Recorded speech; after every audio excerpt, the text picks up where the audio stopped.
And good morning, everybody, and a happy Monday to you.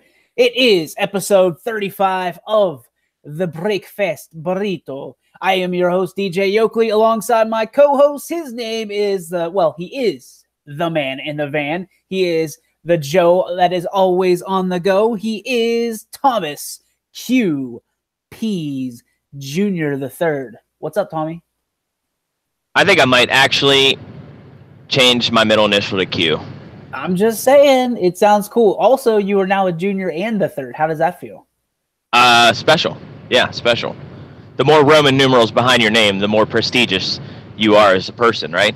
I just want to see the last name on the back of your jersey by the time this thing's all said and done. Like, it's going to be, like, real sweet. Like, you're going to look like Chris Fumatu Ma'afala. Look like a Browns historical quarterback jersey with tons of writing on the back of it. All the quarterbacks that ever came through Cleveland. How was your weekend, friend? It was good. Yesterday was absolutely beautiful. We actually got our little 12U baseball team outside for the first time all year, so it was a very exciting, fun day. We stayed outside for probably a good 2.5, 3 hours, throwing, hitting, all kinds of drills. So that made it fun.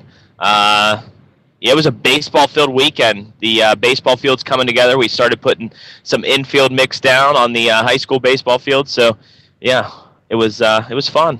All baseball, all weekend for Thomas Q. Pease Jr. the Third. And how? I mean, the baseball field. How's the fundraiser going? Good. It's progressing in the right direction, and hopefully people start to give a little bit more here as time progresses, and the Fund Me page continues to grow. So yeah, hopefully we get there. But we've already started laying the groundwork here for the baseball field, as opening day at East Liverpool Baseball Field is going to be next Tuesday. Oh man, exciting week from times. Tomorrow. We got some baseball, some softball action coming at you. I believe YSN coverage begins on Saturday if the weather holds. So it'll be interesting. We'll take a look at that weather report. We've got a couple media days. We'll be releasing Coaches Corner starting today, starting with Lisbon, both baseball and softball. So keep an eye up for that.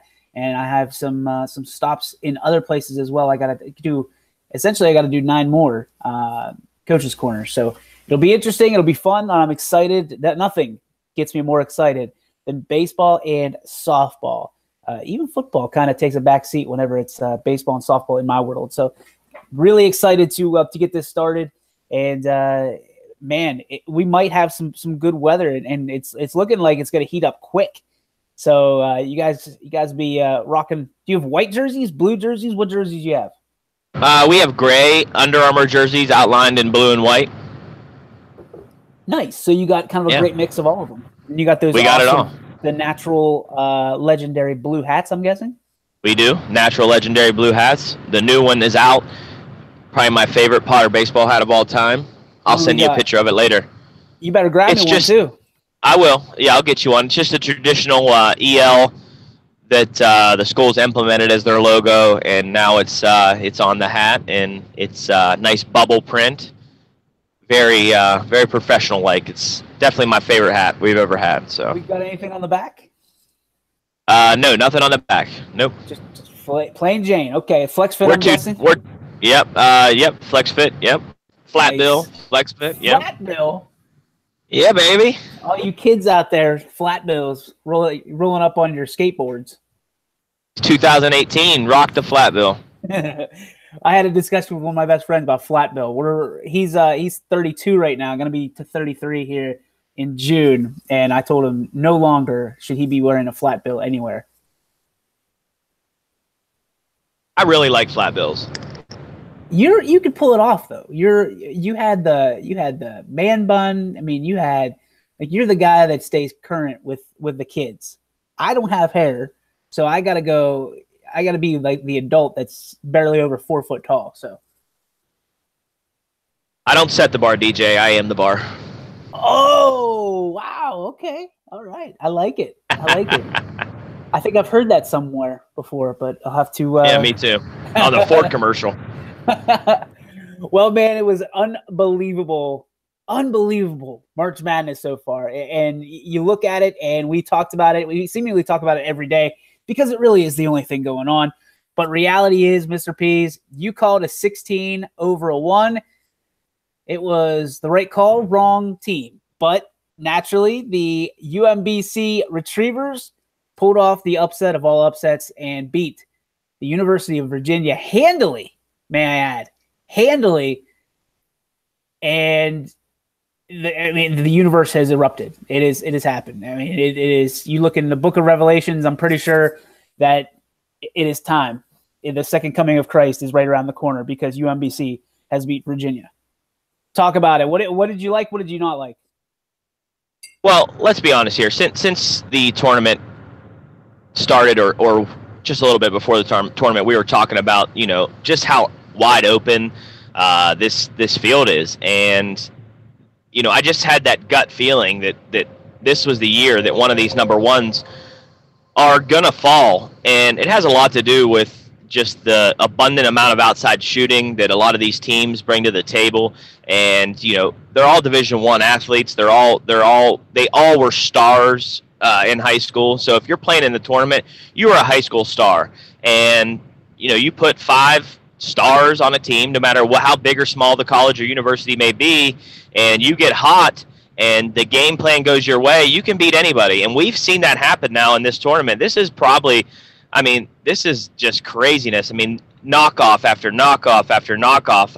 Underdogs are just carrying this tournament, and I just felt it set up right, and for one of these teams to go down this year, and unfortunately I picked the wrong one, but on Friday night, history still happened, and UMBC pulled the ultimate upset, not only on the number one seed, but the number 1 overall seed in Virginia. So exciting game, and you would think if a 16 beat a 1, like you said, it would be a close game, maybe a buzzer beater or a last-second shot. Absolutely not. It was a blowout. UMBC blew out Virginia, and they came to play. However, their success was short-lived as Kansas State sent UMBC back to reality last night. But still, it was fun to watch, and hopefully I would imagine that if a 16 ever beats a 1 again, it's not going to be by a 20-point margin. So hats off to UMBC, the basketball team, basketball coach. Their program is going to be great for the university. But the real winner on Friday night was the UMBC Twitter feed, which was absolutely insane, who started the night with 6,000 Facebook followers, Twitter followers, and by the end of the night, 46,000 Twitter followers for UMBC. So hats off to the University of Maryland, Baltimore County. That's unbelievable. 40,000 new followers within a couple hours. That's incredible. If you know anything about social media, you know how hard that is to happen. But just like the UMBC came on, and they essentially came on the scene quick, and they left the scene pretty quick too in that next round. But they definitely made their mark on the Twitterverse apparently. But when you're looking at this bracket now, UMBC might have been the story, and might end up being the story of the tournament. But let's not. Look at these teams that are out there. Florida State beating Xavier last night, 75-70. They move on to the next round. We picked the Gonzaga-Ohio State game. I don't think anybody was surprised by that. Gonzaga pulling things out. Ohio State held their own. Michigan outlasts Houston. Houston surprising some people. There was a couple of pundits calling for San Diego State to have the upset there. And then you have Texas A&M over North Carolina. That's a pretty big one. But the biggest one to me, the biggest victory so far has been Syracuse. Syracuse just rolling through the bracket. They had to play in the play-in game. Then they had to play TCU. Then they had to play Michigan State. And now they got to play Duke. Can Duke stop the Syracuse Orange? Yeah, I think so. Duke's a supreme talented team. But Syracuse is playing good basketball right now, and it's a game of runs and a game of form, and Syracuse looks to be hot right now and hitting their stride at the right time. And when you have a Hall of Fame coach backing you who's not going to, make coaching decisions that are going to cost you the game, it's a recipe for success in the NCAA tournament, and that's going to be probably one of the most exciting Sweet 16 matchups is going to be Duke and Syracuse there in the Midwest. The craziest thing for me, the craziest story, you said Syracuse, but I mean we had tons of upsets. A lot of teams were putting their hat in the ring to be the Cinderella story this year. I know what it is. There's really, after all the craziness that went on over the last 4 days with all these upsets, there's been one true Cinderella story who came to the forefront, and that's Loyola Chicago. And the writing's on the wall for them to make a run because they're playing great basketball. They're athletic, and they're in the NCAA tournament for the first time since 1985. And here they are, Loyola Chicago, Sweet 16, and a very winnable game against I'm going to say it, a very good Nevada team who last night came back from a 21-point deficit against a top stellar-ranked Bearcats team from Cincinnati and pulled off another upset in the NCAA tournament. So that game I got my eye on because I think Loyola Chicago has the slipper on, and it's on them now to run with it. And I mean, if you saw that game last night, the Nevada-Cincinnati game, I caught the highlights right at the end, and they go on a 16-0 run to just tie it up. And then they went buckets and bananas as Cincinnati couldn't put in the final bucket to either send the game in overtime or win it.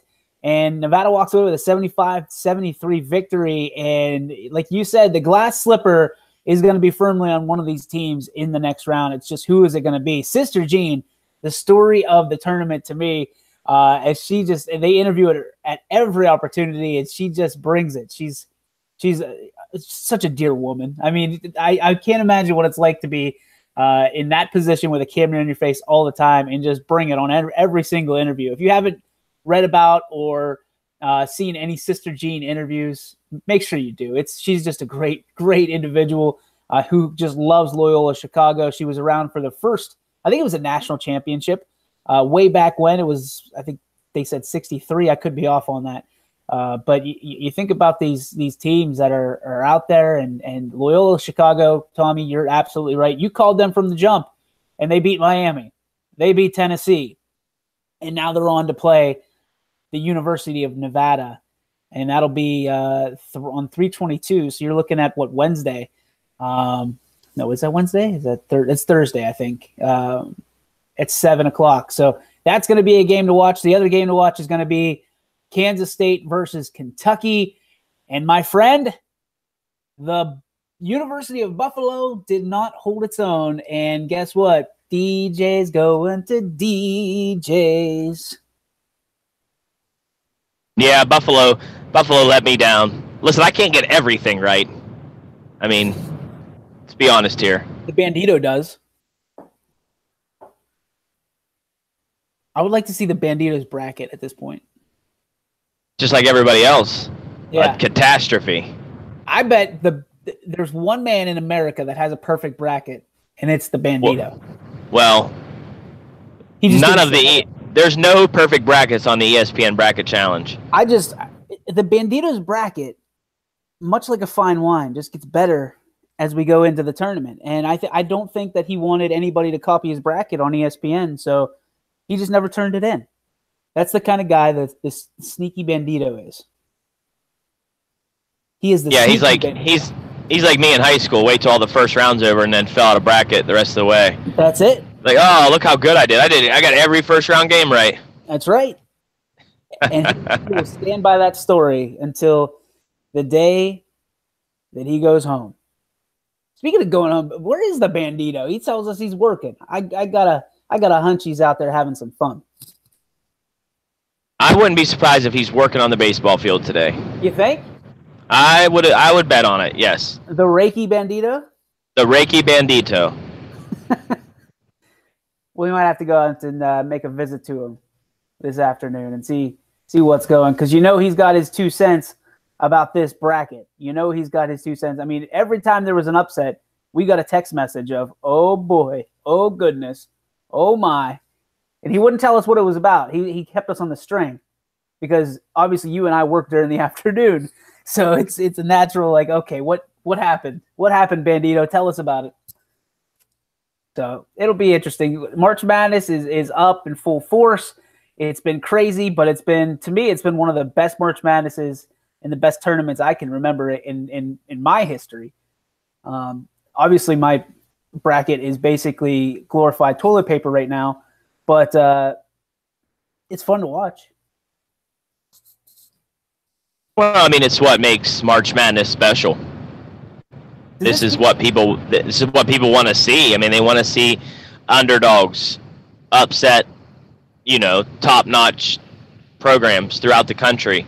And we've been served a ton of that. A lot of madness this March has went down, and it seems to continue. So out of the 16 teams that are remaining, there's going to be a Cinderella story.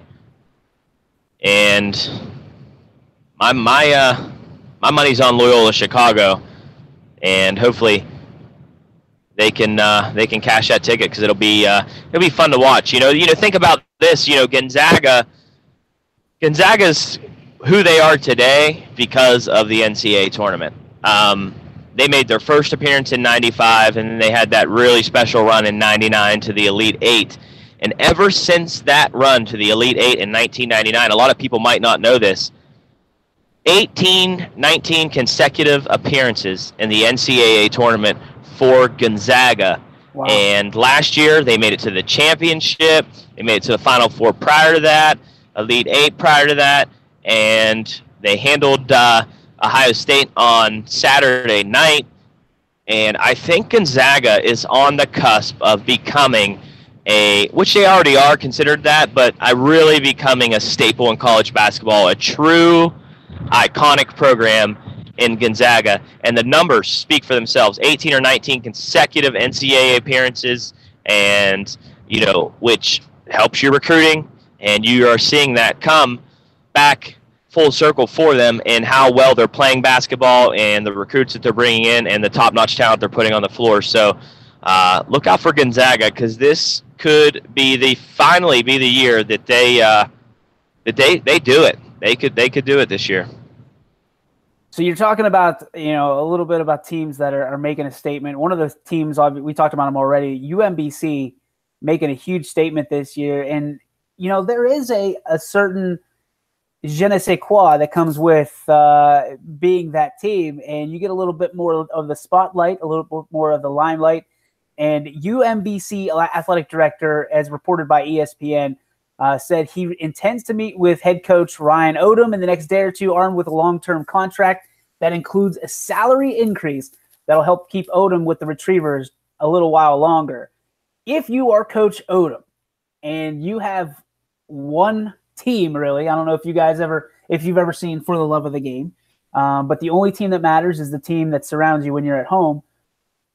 Granted, his Retrievers did the unthinkable, created history. If you're Coach Odom and someone comes up to you, a bigger school that needs a coach, like, I don't know, a Pittsburgh, would you make that jump given the opportunity suits you and your family? Well, I mean, it's a business, so it all comes down to the almighty dollar.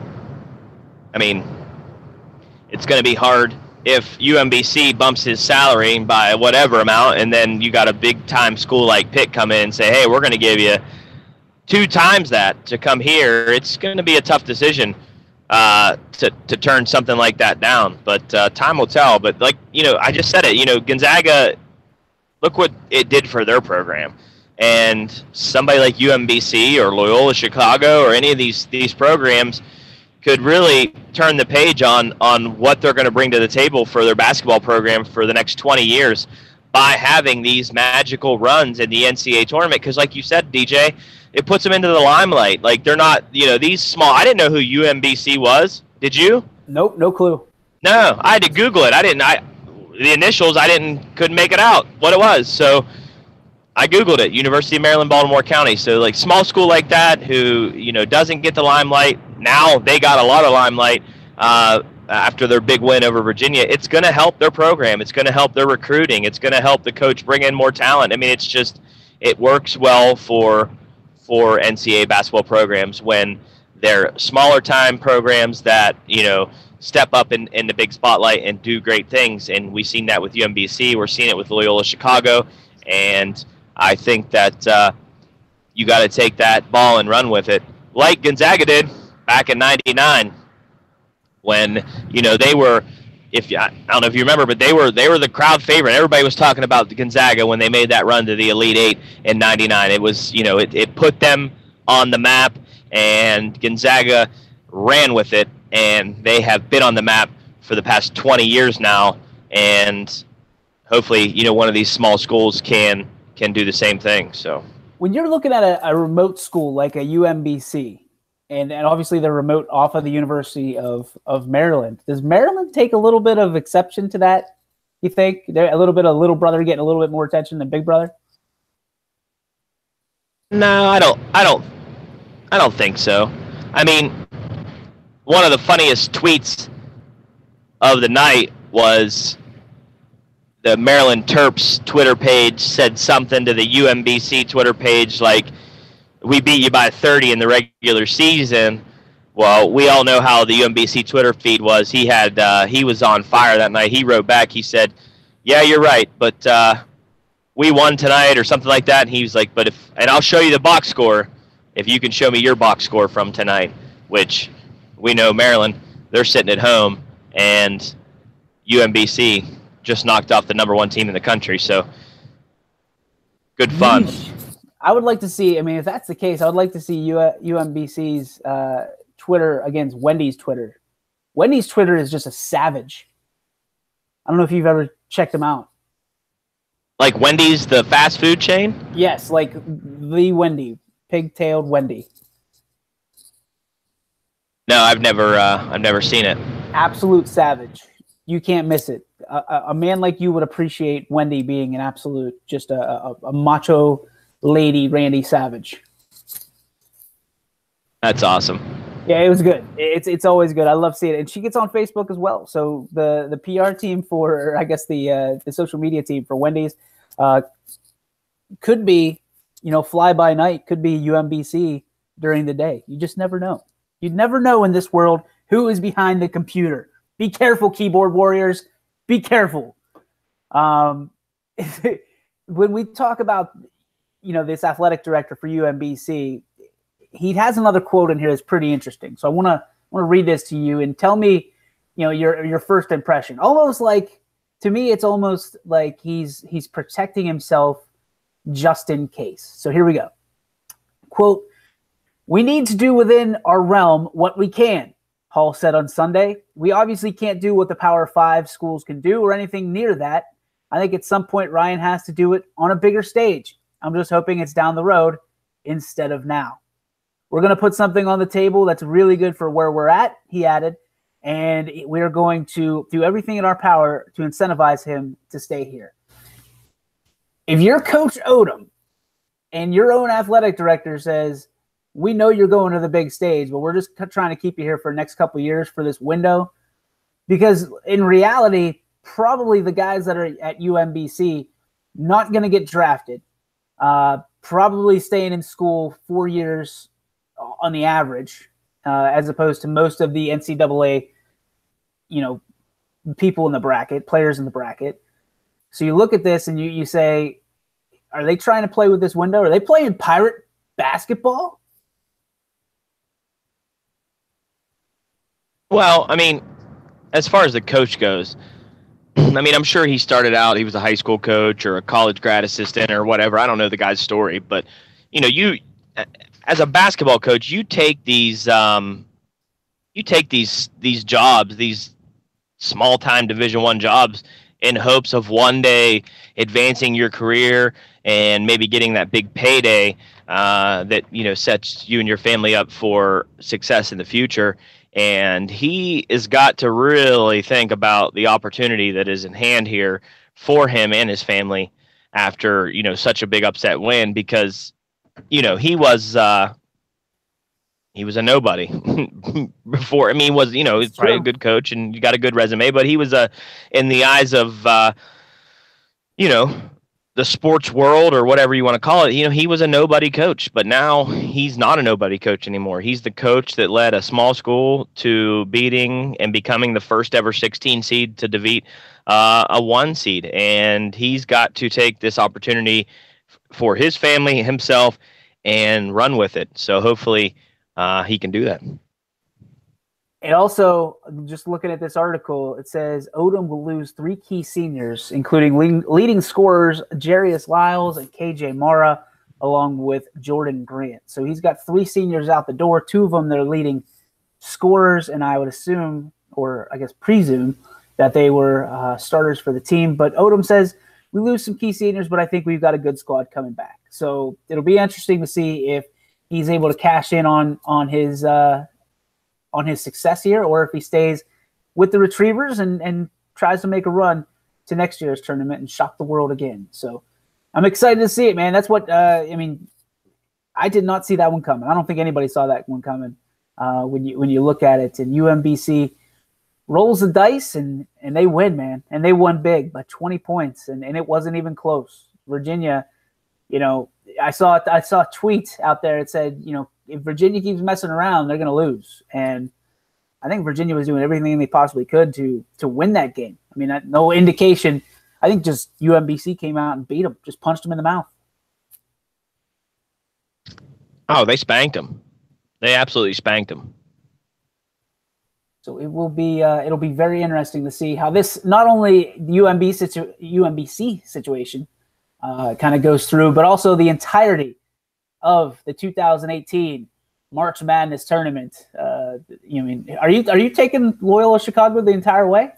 Well, that's funny you asked that, because I was just going to give you this question. All right, you just won a challenge, DJ. You get, and this is a fake challenge because I don't have $1 million, but there's 16 teams remaining in the NCAA tournament. It's been the most unpredictable NCAA tournament in probably in history. So you get $1 million if you can take the one team out of the 16 that's going to win it all remaining. Who's your pick? Villanova. It's the team that I wanted to win from the jump, and I took Arizona because I'm an idiot and I believed in. Here's what we'll do. We'll hedge our bets. We'll take 3 teams that we think can win it. Okay. But, we'll do a draft of sorts. I'll take Villanova first, and I'll tell you. Villanova is my team because Villanova can play at any speed. They can play any different game. They can change their game in the middle of a game. And I think this is their window. This is their time. Villanova wins the championship again for the second time in 3 years. So, okay. Who's your first pick? I'll take Duke. Interesting. I'll take Duke.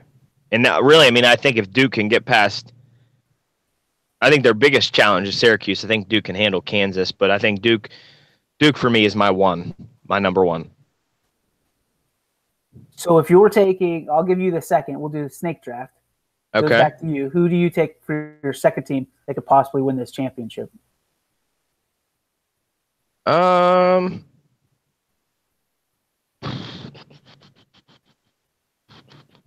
I'll take Gonzaga out of the West. Wow. Any particular reason? I just like how they're playing right now. Talked about it a little bit ago. I just feel like their time is here. They've been building this run for the last 19 years. They've been, they're slowly becoming a Duke, North Carolina type program, and I feel like the talent's there, and they're well coached. Mark Few, I think this could be the year for the Zags. I am going to stay in the Western region, and I'm going to take not the team that you think I'm going to take. Please don't take Michigan. I'm taking Texas A&M. Oh, wow. They put a spanking on the Tar Heels, and I think they're legit. I think Texas A&M could do it. They can make a run and win the championship. I also think, with my third and final pick, the upset pick, the Syracuse Orange. I'm going home, baby. I'm going back to where DJ spent the majority of his summers growing up in the Syracuse area. Orange. Lights out. Michigan State. Lights out. TCU. Who else did they knock out? Lights out. Arizona State. Guess what, Dukies? You're next. Yeah, they're knocking them off. There's no doubt about it. Like you said, TCU, Michigan State, and now Duke is next. So we're sitting here. Very, very well could happen. We're sitting here talking about these teams, and you still have Kansas, you still have Purdue, you still have teams like that. I mean, look at the shocker that Clemson's doing right now. I mean, Clemson, even as a 5 seed, nobody gave them the time of day. I think Bandito called him out in the first round. He called the upset for New Mexico State. Well, it's a historical program. Let's not act like if Syracuse won it all. I mean, it wouldn't be the Chris thing. No. So I mean, the last time they won a championship, they had what did they win the championship with Carmelo? Yeah, they won. Yes.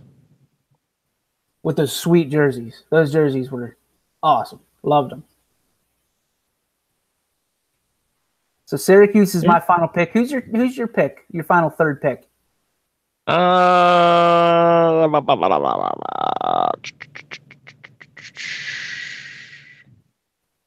Stick to your guns, young man. Stick to your guns.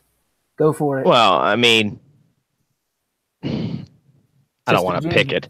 Sister Jean. I know, but I mean that would be some craziness if Loyola Chicago wins it all.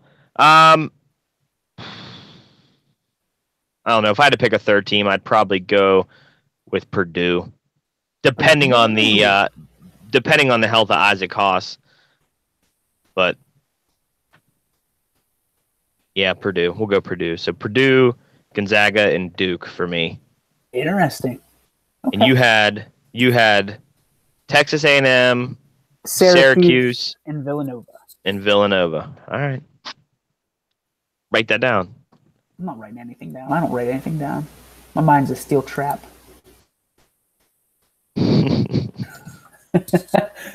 That is a joke for anybody who's out there. Let's talk about quickly. It's about 10:33 here Eastern Standard Time.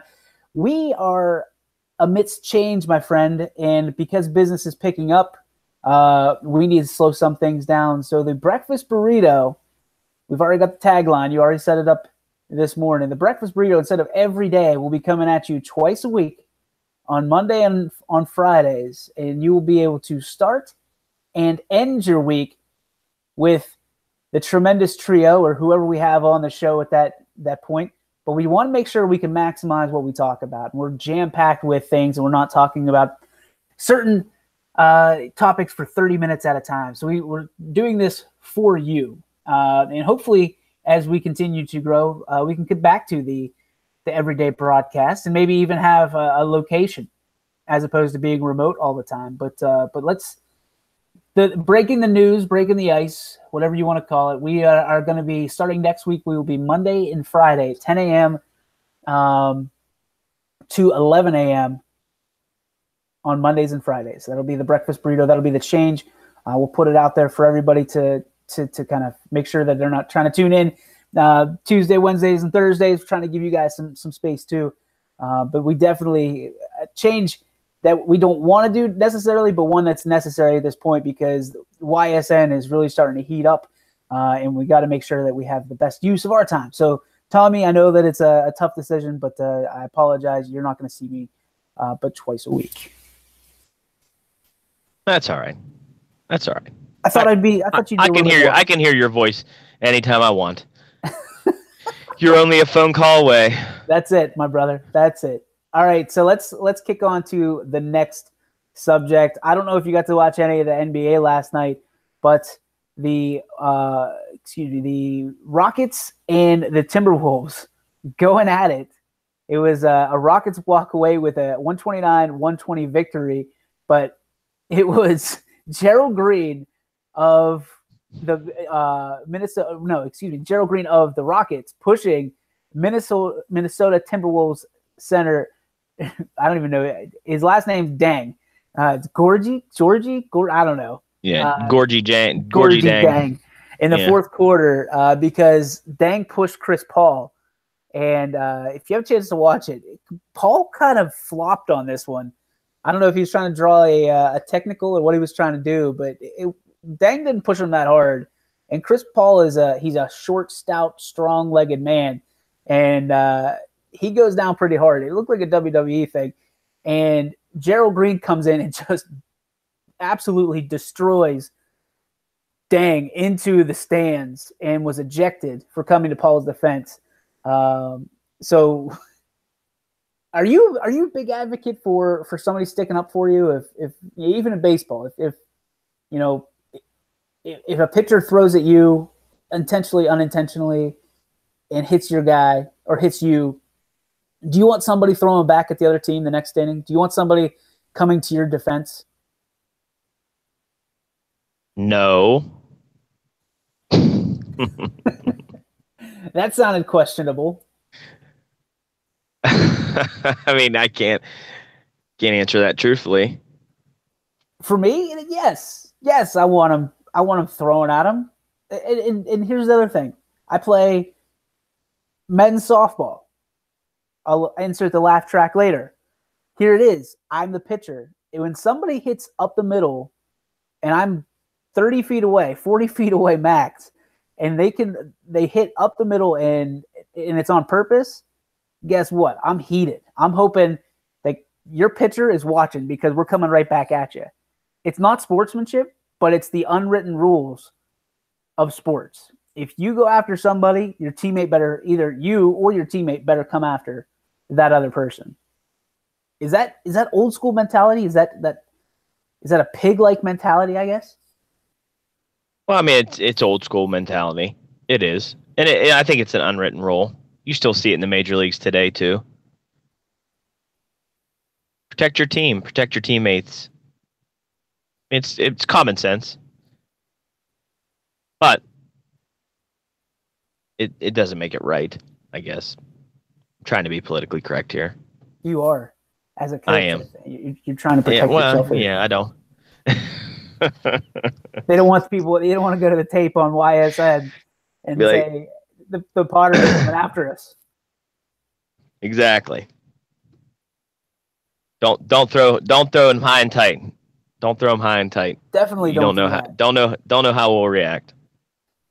If you're a professional, though, is that something in the league or in the association, whatever they're calling it, that's acceptable?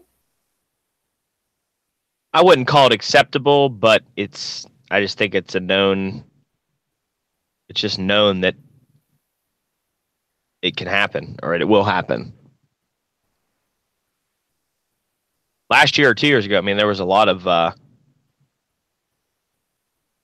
intentional hit by pitch that was retaliated the other way. We seen a battle with Kutch. Was it 2 or 3 years ago? Kutch and somebody. Cincinnati was throwing at Kutch, and it went both ways. So yeah, they were not. That went on for a couple years. It's just an unwritten rule. I just remember AJ. His last name. Burnett. Yeah, thank you, AJ Burnett. He was on top of the dugout steps. Garrett Cole was on top of the dugout steps. They were ready to go. And Kutch wanted it, and nobody ever retaliated.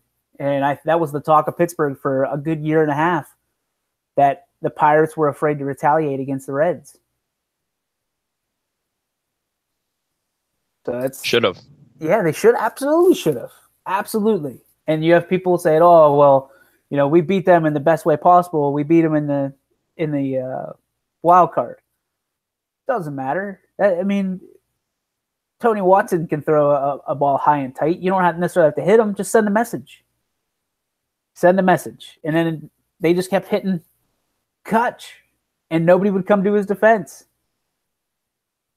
So to me, it's always interesting. Who comes to your defense whenever something like that happens. That's not only just a true teammate, but a true friend, because they're looking out for their guys. You know, you're not going to hit in softball. You don't hit middle on my guy. There's 800 different places on that field to hit that softball, or that, you know, baseball is a little different because it's harder to control. But a 10-mile-an-hour softball, and it goes back up the middle, uncalled for. You got to be either better than that or smarter than that. And you know, when you look at basketball, if somebody tries to take out your star player, regardless of how much he flops, that's him looking out for his guy. Same thing happens in hockey. Hockey, though, is interesting because they police themselves in hockey more than referees do and officials do. Somebody comes after Sidney Crosby, you bet your bottom dollar that the next shift, your guy's getting roughed up. Whether it be your star guy or whoever's trying to touch Sid, you're getting roughed up. So I'm an advocate for it. I think that it as long as it doesn't get out of hand, you know, headhunting's one thing. You never want to throw at somebody's head. In baseball, you know, throw at the legs, you know, the middle of the back. Have you ever been plunked on purpose? I don't think so. I mean, I've been plunked, but I don't think it was ever on purpose. I have. That was bad news. That taught me a lesson real quick. Now, I was the catcher, okay? And I had a little bit of a jaw that I would just start talking crap. Especially against teams I had not any respect, but I had not a likable bone in my body for some of these teams. Basically anybody that didn't wear brown and white. And it was about 38 degrees, first week of baseball, and we played our arch rival in Columbiana. And I was talking all kinds of trash because I was a junior, and that was my job, is to keep them out of the zone. And talking trash, and I got up my first at bat, and their ace, his name was Brett Siebert, threw about 90, 92, right-hander. He put it right between the 3 and the 1 on one of the coldest days that I could ever remember playing baseball. And from that day, I didn't talk trash unless it was above 50 degrees.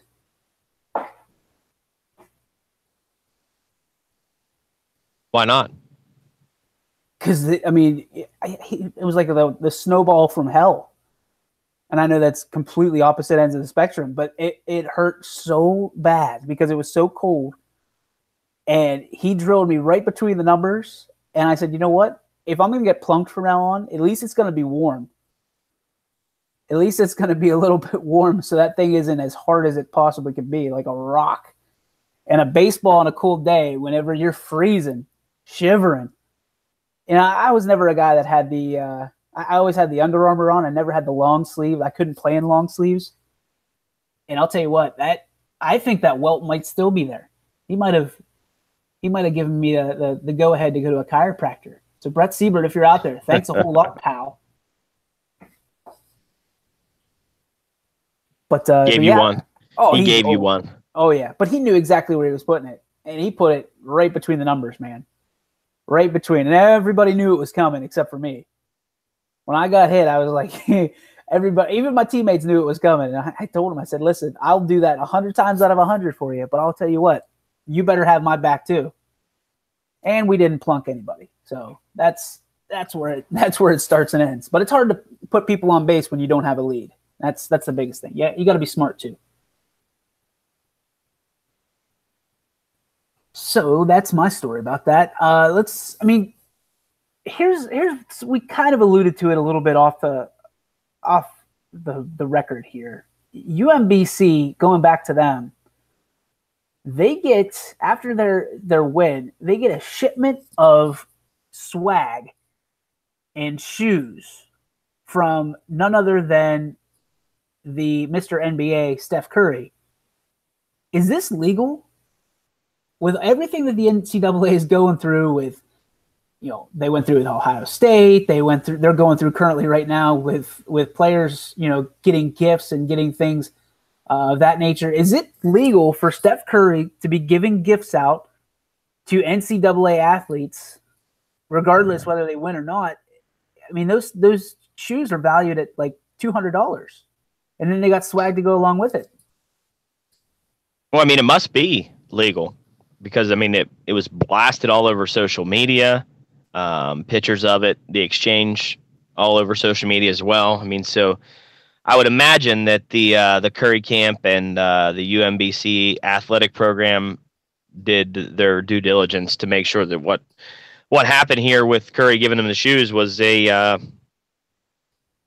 guess legal in the eyes of the NCAA. But it does seem like it would be something that is not allowed. It's weird. I guess I probably should have read this first, but it says sources told ESPN's Darren Ravel that UMBC does not receive any cash in its deal with Under Armour. UMBC gets discounted prices on shoes and apparel in exchange for wearing the Under Armour logos on them.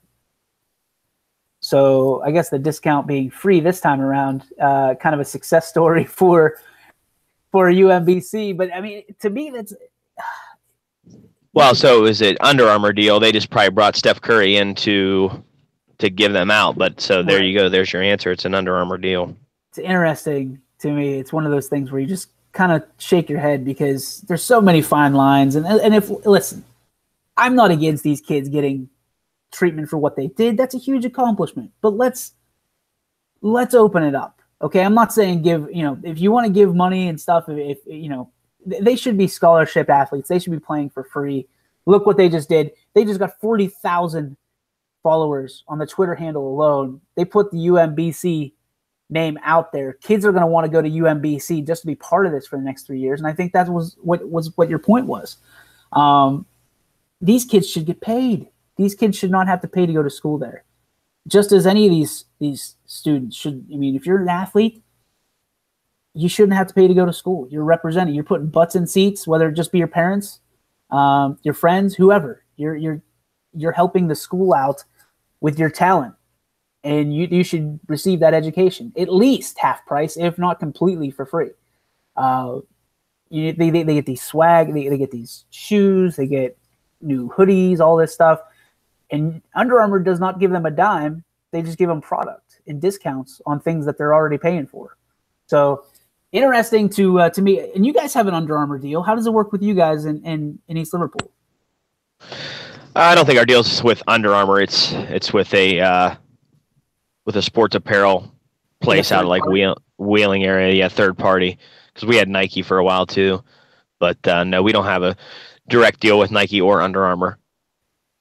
So I'm not sure how that works. I know in the past, though, I mean, it's a large discount off anything, Nike or Under Armour apparel. And then it's printed, of course, with your school logo or school name on it. But and then I know there's a lot of give back or a lot of free merchandise for depending on how much you order.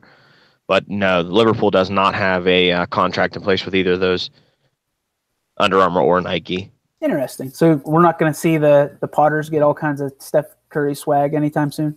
No Steph Curry swag for the Potters. Bryce Harper. You can get Bryce Harper stuff. That'd be nice. I love Bryce Harper. BH34. He's got some sweet kicks this year, man. Get him on there. Are you the coach that wears the jersey and the cleats? No. I wear coach's shoes. Turf. And then some turfs. Yep. And then nice old jacket. And I still do wear baseball pants though. Oh yeah, you have to. My wife asked me about that whenever I was coaching. I said you have to wear baseball pants. Yeah, got to. Especially you do all the squats throughout the year. You got to show off what Mama gave you. That's right. Well, that does. I mean, we have one more thing to do. The old number 35 going to the rafters, my friend. Do you have? Oh, that's right. I will.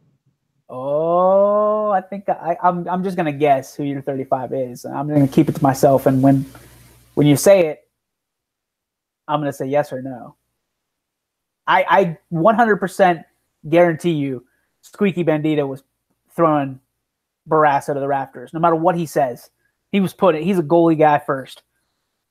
Bandito is going with Barrasso. He loves it, doesn't he?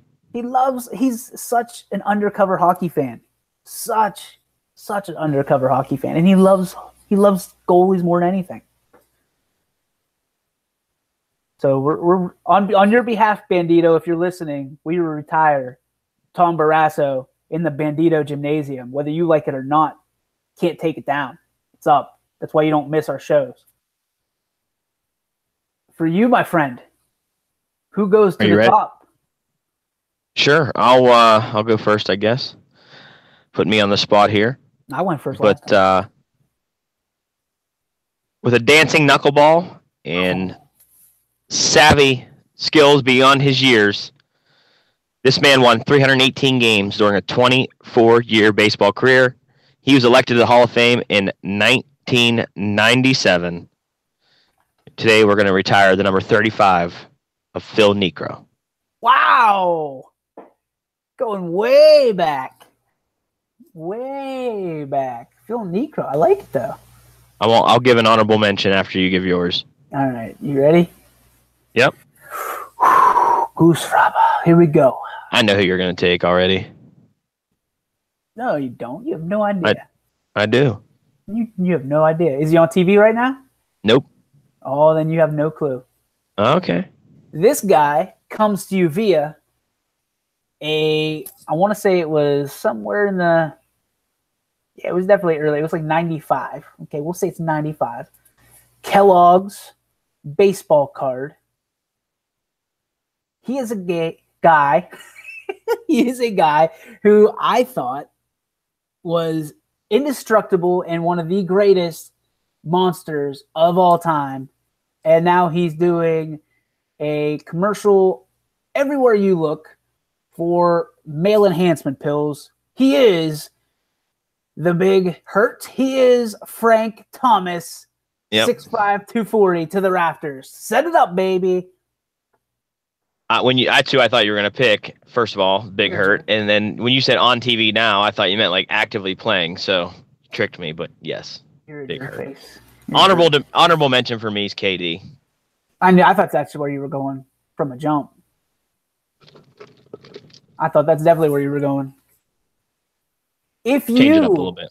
If you have a 35 in your life that needs to be retired, don't hesitate to give us a shout on Facebook or on Twitter under the YSN banner. That does it for our show today. Mr. Pease, any last thoughts? Nope. It's Monday. Get through the day. Just make it through. Just grind. That is a wrap on the Breakfast Burrito, episode 35. Frank Thomas, Phil Niekro, Tom Barrasso to the rafters. KD, kiss our ass. It's a great day. Make it yours.